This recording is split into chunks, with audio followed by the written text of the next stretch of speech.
The confetti has finally been swept from the rain-slicked streets of Seattle. The Lombardi Trophy, it's safely locked away, sitting pretty behind thick glass in the display case right there at the Virginia Mason Athletic Center. And the Super Bowl rings, those incredibly heavy, gleaming, diamond-encrusted monuments to the 2025 season, they've finally been handed out to the champions. But here is the absolute stone-cold truth about the National Football League. Yesterday's glory, it buys you absolutely nothing today. Everything, and I mean everything, changes in a matter of seconds.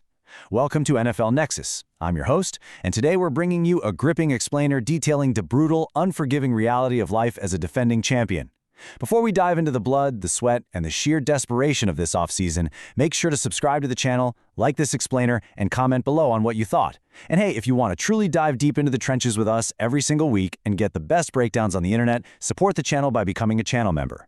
Right now, in the Pacific Northwest, loyalty is taking a backseat to survival. Let's dive into exactly why that is.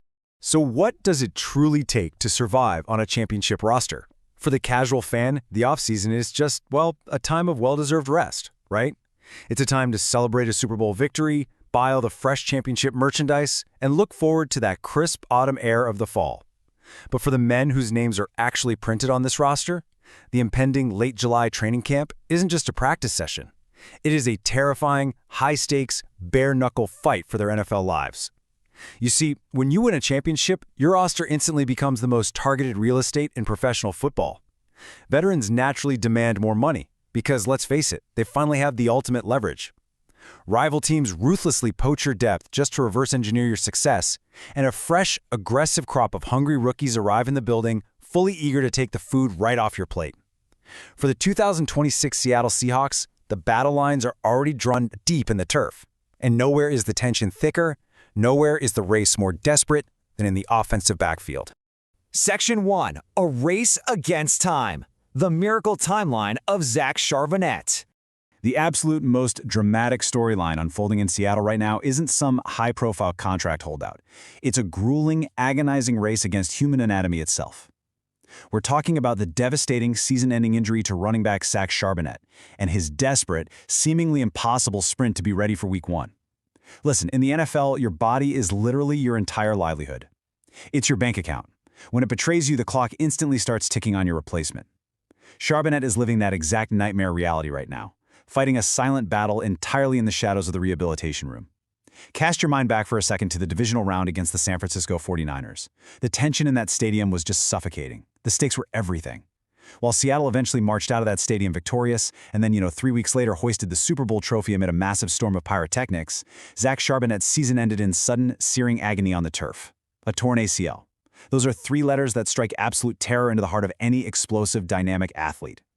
In a fraction of a second, a plant to the foot, a sudden twist, an audible pop, and a championship dream instantly turns into a nightmare of ice, intense swelling, and sterile surgical tables.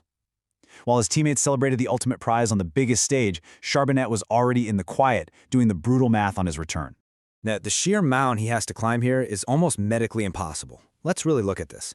On February 20th, Charbonnet underwent complex reconstructive surgery, a typical best-case scenario for a professional running back to recover from a fully reconstructed anterior cruciate ligament, relearn to actually trust the joint again, and take full-speed, car crash-level hits from linebackers is 9 months. That puts a standard, safe return somewhere deep into late October or even November. But look at the target date he's aiming for. Week 1, September 9th, a primetime Super Bowl rematch against the New England Patriots. That is less than 7 months post-operation. Medically speaking, it is a microscopic window. To return to an elite level of professional football in that time frame requires not just world-class genetics and top-tier medical science, it requires a daily, agonizing, unrelenting commitment. It requires pushing that surgically repaired knee right to the absolute edge of structural failure and stepping back just in time every single day for half a year straight. And the crazy thing? The team is watching this miraculous effort unfold with genuine awe. Just listen to what head coach Mike Macdonald had to say about it. If you're going to guess what type of schedule Zach Charbonnet would be on, that's the type of schedule he's on. Look forward to see where it ends up. Think about what he's really saying here. Macdonald isn't making any hard promises, but he isn't shutting the door on Week 1 either. He is watching a player attack his physical rehabilitation with the exact same violent, relentless intent he uses to hit the A-gap on a Sunday afternoon. He sees a guy absolutely refusing to accept his biological limitations, but And this is a massive but. The National Football League is a cold, calculating business at its core. Pure effort, heart, and grueling rehab sessions, they do not guarantee you a job when those stadium lights finally power on. Because the Seahawks front office simply could not afford to just sit around, wait, and hope for a medical miracle. General Manager John Schneider, who is famously known for his unsentimental, cutthroat roster management, executed a ruthless insurance plan. They went out and drafted Jadarian Price, an absolutely explosive, game-breaking talent out of Notre Dame, in the first round of the draft. Let's be clear about something. A first-round running back isn't drafted to politely sit on the bench with a clipboard and learn behind a veteran. No way. The financial and draft capital investment is simply way too high. Price is expected to factor immediately into first-team repetitions from the very first moment he steps onto the practice field. And here is the kicker that just amplifies the tension to a boiling point. Charbonnet is entering a contract year. He is fighting for his long-term financial security, for his second major NFL payday, all while staring down a phenomenal, fully healthy first-round rookie who is specifically designed to take his touches. It is a suffocating, almost unbearable amount of pressure for a player who is quite literally still trying to walk without a limp. Section 2. Blood in the trenches. A fifth-round rookie smells blood. Now, the drama isn't just contained to the offensive backfield. Not even close. Let's shift our focus to the violent, totally unglamorous reality of the offensive line. Down in the mud, where the TV cameras rarely focus until a catastrophic mistake is made, a massive battle is brewing. This is the exact place where championships are truly won and lost. And right now, an established veteran is fighting tooth and nail for his professional life because a fifth-round rookie smells absolute blood in the water. We are looking at a high-stakes clash at right guard. On one side of the ring, you have the veteran, Anthony Bradford. He knows the complex blocking schemes inside and out. He has that vital, irreplaceable playoff experience. But last season, during their magical Super Bowl run, let's just be honest, he was repeatedly and widely exposed as the absolute weakest link of the 2025 offensive line. On the other side, you have Bo Stevens, a massive, unyielding rookie out of the University of Iowa. And let me tell you, Stevens didn't come to Seattle to learn quietly on the practice squad and carry shoulder pads for the veterans. He came to take a man's job, and the Seattle front office made a very calculated, very telling move to ensure he was wearing their colors. 148, this isn't just a random draft slot in the middle of a sleepy Saturday afternoon. It is a powerful symbol of front office conviction. General Manager John Schneider wanted Bo Stevens so incredibly badly, he traded a 2027 fourth-round pick to the Cleveland Browns just to secure this exact spot at 148th overall. Think about the modern NFL economy for a second. Future draft capital is treated like literal gold. It's the currency that keeps a dynasty breathing.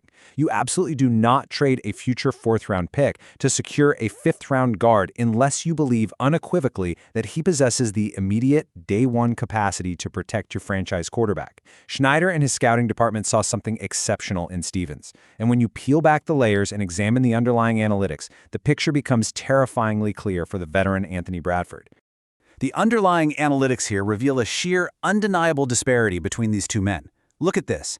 Anthony Bradford allowed 3 sacks and a staggering 28 pressures in the 2025 season.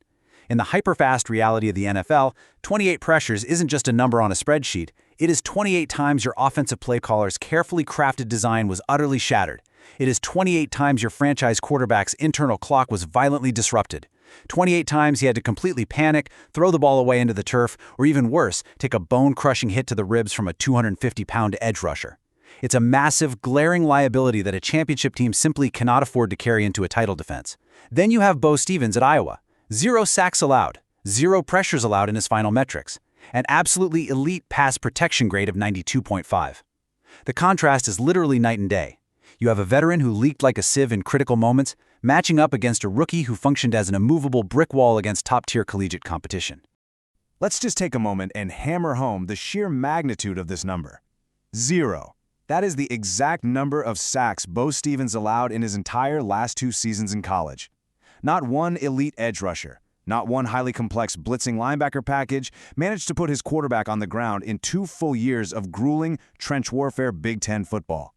That is the storied pedigree of an Iowa offensive lineman right there. That is not luck, that is flawless technique, immense functional strength, and a ruthless on-field disposition. That is the exact resume of a player who is fully, undeniably ready to step into an NFL starting lineup as a rookie and violently refuse to give up a single inch of ground. Bradford better be ready for the fight of his life. Section 3. the undrafted edge threat breaking through the wall.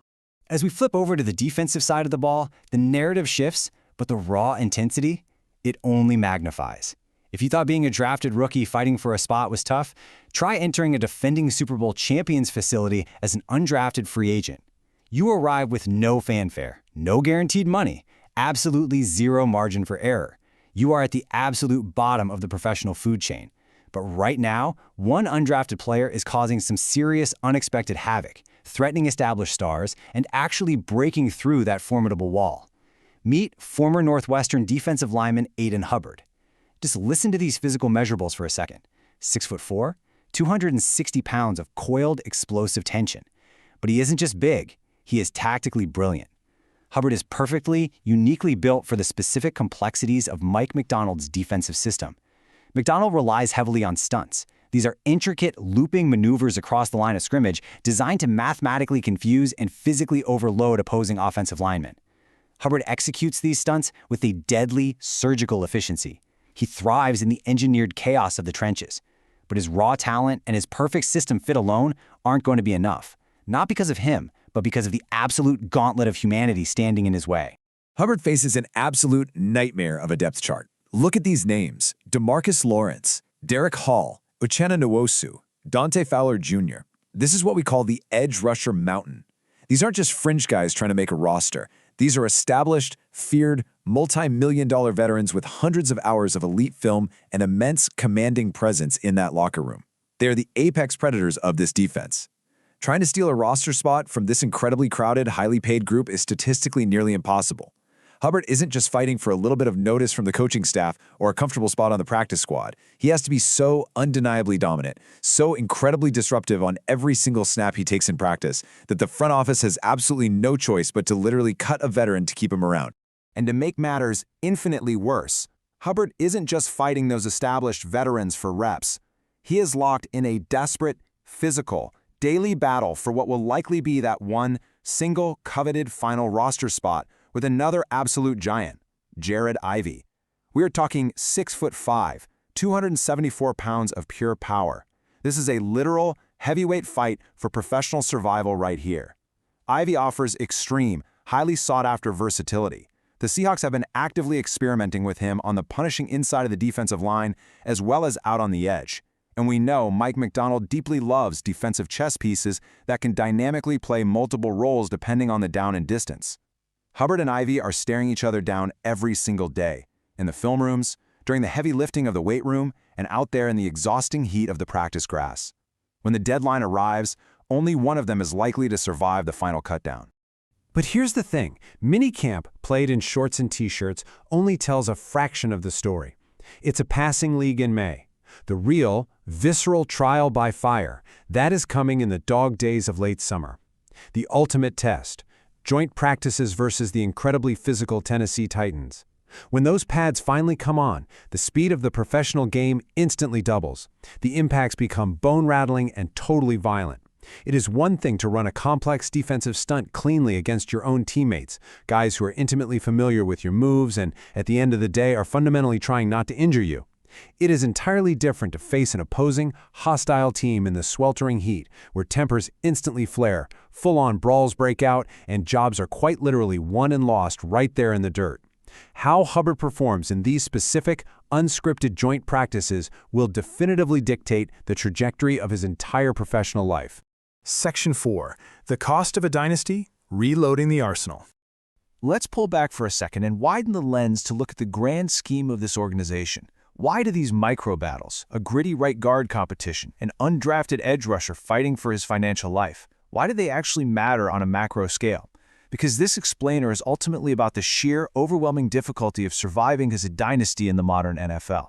You simply cannot sustain a Super Bowl window by paying top dollar to everyone on the roster. The strict mathematics of the salary cap inevitably forces you to bleed elite talent. It's unavoidable. The only way to reload the arsenal, the only way to build a dynasty that lasts beyond a single magical fleeting year is entirely dependent on the immediate success of this incoming rookie class. The voids left behind by departing veterans are massive and deeply concerning. Look at these rookie reinforcements. In the secondary, you have second-round safety Bud Clark locked in a heated, highly physical battle with Ty Okada for crucial snaps. But perhaps the most terrifying, monumental task falls onto the young shoulders of third-round pick Julian Neal. He isn't just stepping into a starting role. He is stepping into the massive, sprawling shadow of Rick Woolen. Woolen departed in the offseason for a massive payday with the Philadelphia Eagles, taking his elite length, impossible speed, and game-changing ball skills with him.